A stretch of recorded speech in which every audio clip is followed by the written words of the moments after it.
Cinema రంగంలో అప్పటికి ఇప్పటికీ ఫైర్ బ్రాండ్ ఎవరంటే టక్కును చెప్పే పేరు భానుమతి. చలనచిత్ర పరిశ్రమలో మహామహుల్ని గడగడలాడించిన దీశాలి భానుమతి గారు. ఎన్టీఆర్, ఏఎన్ఆర్ వంటి మహానటులు సైతం ఆమెతో కలిసి నటించడానికి భయపడేవారు. ఏ విషయాన్నైనా కుండ బద్దలు కొట్టినట్టు చెప్పడం భానుమతి గారి నైజం. ఈ తరహా మనస్తత్వంతో సినిమా రంగంలో రాణించడం చాలా కష్టంతో కూడుకున్న పని. కానీ దాన్ని కూడా అధిగమించి బహుముఖ ప్రజ్ఞను చాటుకున్న వ్యక్తి భానుమతి గారు. సినిమా రంగంలో బహుముఖ ప్రజ్ఞతో అందరినీ ఆకట్టుకోవడం అనేది మామూలు విషయం కాదు. నటిగా, నిర్మాతగా, దర్శకురాలిగా, గాయనిగా, సంగీత దర్శకురాలిగా, రచయిత్రిగా, స్టూడియో ఓనర్గా ఇలా అన్ని శాఖల్లోనూ ప్రావీణ్యం సంపాదించారు భానుమతి గారు. ఈ సందర్భంగా సినిమా రంగంలో అడుగు పెట్టిన రోజు నుంచి బహుముఖ ప్రజ్ఞశాలిగా పేరు తెచ్చుకునే వరకు సాగిన ఆమె సినీ ప్రస్థానం గురించి ఇవాళ మనం తెలుసుకుందాం. 1925 సంవత్సరం సెప్టెంబర్ 7వ తారీఖున ఆంధ్రప్రదేశ్లోని ప్రకాశం జిల్లా దొడ్డవరంలో జన్మించారు భానుమతి గారు. తండ్రి బొమ్మరాజు వెంకట సుబ్బయ్య సంగీత కళాకారుడు. తండ్రి వద్దే సంగీతాన్ని అభ్యసించారు భానుమతి గారు. 1930వ దశకంలో నాటకాల్లో, సినిమాలలో నటించే మహిళల్ని ఎంతో చులకనగా చూసేవారు. 14 సంవత్సరాల వయసులోనే భానుమతికి వర విక్రయం అనే సినిమాలో నటించే అవకాశం వచ్చింది. సినిమాల్లోకి కూతుర్ని పంపాలా వద్దని బాగా ఆలోచించారు వెంకట సుబ్బయ్య గారు. చివరికి కొన్ని కండిషన్ పెట్టడం ద్వారా భానుమతి ఆ సినిమాల్లో నటించడానికి ఒప్పుకున్నారు. అవేమిటంటే భానుమతిని మగవారెవరు తాకకూడదు, కౌగిలింతలో ఉండకూడదు, కనీసం చేయిని కూడా ముట్టుకోకూడదు.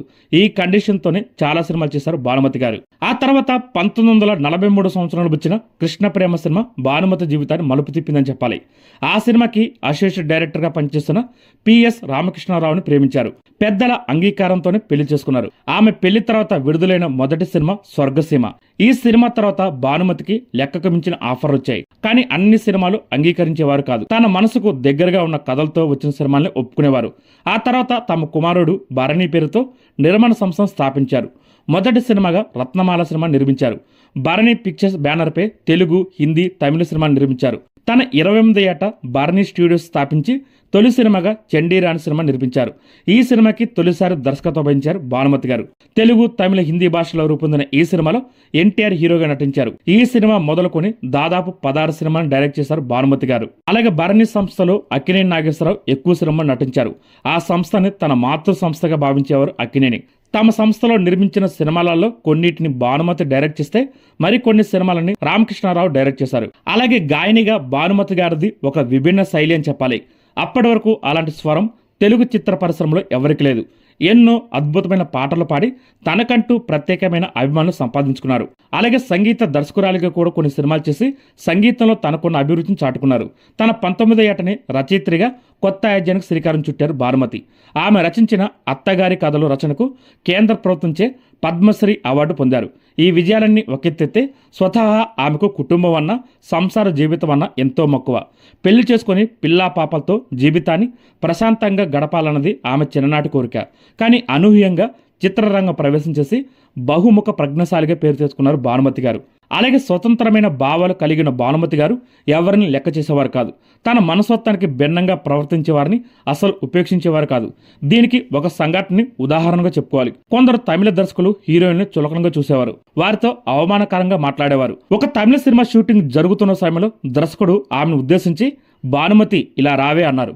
దాంతో ఆమెకు కోపం వచ్చి ఆయన దగ్గరికి వెళ్ళి ఏంట్రా పిలిచావన్నారు. దాంతో ఆ దర్శకుడితో పాటు సెట్లో ఉన్నవారంతా నిర్ధాంతపోయారు. ఇంకా అప్పటి నుంచి ఆ డైరెక్టర్ ఏ హీరోయిన్తోనూ అలా మాట్లాడలేదు. అందుకే ఆమెకు ఫైర్ బ్రాండ్ అని పేరు వచ్చింది. హీరోలైనా, దర్శకులైనా ఏ హీరోయిన్ దగ్గర ఎలా ఉన్నా భానుమతి దగ్గర మాత్రం అనుకువగా నడుచుకునేవారు. అలాగే తన భిన్నమైన మనస్తత్వంతోనే కొన్ని అద్భుతమైన అవకాశాలను కూడా చేజార్చుకున్నారు భానుమతి గారు. తెలుగు సినిమాలలో ఎంతో ప్రత్యేకంగా చెప్పుకునే మిస్సమ్మ సినిమాలో మొదట భానుమతి గారిని హీరోయిన్గా అనుకున్నారు. ఆ సినిమాకి సంబంధించి 4 రీల్స్ కూడా చిత్రీకరణ కూడా జరిగింది. ఆ తర్వాత ఆమెకు నిర్మాత చక్రపాణికి మధ్య అభిప్రాయ భేదాలు రావడంతో ఆ సినిమా నుంచి తప్పుకున్నారు భానుమతి. అప్పుడు అవకాశం సావిత్రిని వరించింది. ఆ సినిమా ఎంతటి ఘన విజయం సాధించిందో తెలిసిందే. అయితే ఆ సినిమాలో అవకాశం పోగొట్టుకున్నందుకు ఆమె ఏమాత్రం బాధపడలేదు. పైగా తాను తప్పుకోవడం వల్ల సావిత్రి వంటి గొప్ప నటి వెలుగులోకి వచ్చిందని సంతృప్తి చెందారు. అలాగే చించలక్ష సినిమాలో కూడా మొదట భానుమతి గారిని హీరోయిన్గా తీసుకున్నారు.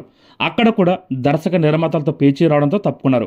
అప్పుడు ఆ సినిమా కోసం అంజలిదేవిని తీసుకున్నారు. అలాగే భానుమతి హీరోయిన్గా నటించిన చివరి సినిమా గృహలక్ష్మి. ఈ సినిమా తర్వాత ఆమె హీరోయిన్గా నటించలేదు. మట్టిలో మాణిక్యం సినిమాతో క్యారెట్ ఆర్టిస్ట్గా సెకండ్ ఇన్నింగ్స్ ప్రారంభించి ఎన్నో అద్భుతమైన సినిమాల్లో తన నటనతో అలరించారు. వదిన, తల్లి, అమ్మమ్మ, బామ్మ ఇలా ఎన్నో పాత్రల్లో ఆమె ఒదిగిపోయారు. తాతమ్మ కళ, గడసరెత్త, సొగసరి కోడలు, మంగమ్మగారి మనవడు, అత్తగారు స్వాగతం, బామ్మ మాట బంగారు బాట, పెద్దరకం సినిమాలో విభిన్న పాత్ర పోషించారు భానుమతి. సినిమా రంగంలో ఆమె ప్రతిభకు వరించిన అవార్డులకు లెక్కే లేదని చెప్పాలి. 3 సార్లు జాతీయ అవార్డు, అత్తగారి కథలు అనే హాస్య కథల సంపుటికి గాను పద్మశ్రీ అవార్డు, కలైమణి అవార్డు, అలాగే ఆంధ్రప్రదేశ్ రాష్ట్ర సాహిత్య అకాడమీ అవార్డు, అలాగే రఘుపతి వెంకయ్య అవార్డు, అలాగే ఆంధ్ర విశ్వవిద్యాలయం, శ్రీ వెంకటేశ్వర విశ్వవిద్యాలయం అందించిన డాక్టరేట్లు భానుమతి గారిని వరించాయి. ఇంకా ఆమె నటించిన చివరి సినిమా 1999 సంవత్సరం వచ్చిన పెళ్లి కానుక సినిమా.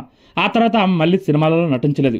80 సంవత్సరాల వయసులో 2005 సంవత్సరం డిసెంబర్ 24 తారీఖున చెన్నైలో తుదిశ్వాస విడిచారు డాక్టర్ భానుమతి గారు. నటిగా, నిర్మాతగా, దర్శకురాలిగా, గాయనిగా, సంగీత దర్శకురాలిగా, రచయిత్రిగా, స్టూడియో ఓనర్గా ఇలా ఇన్ని విభిన్నమైన శాఖల్లో ప్రజ్ఞ చూపించిన నటి యావత్ భారతదేశంలో లేదంటే అతిశక్తి కాదు. అంతటి బహుముఖ ప్రజ్ఞశాలి డాక్టర్ భానుమతి గారు.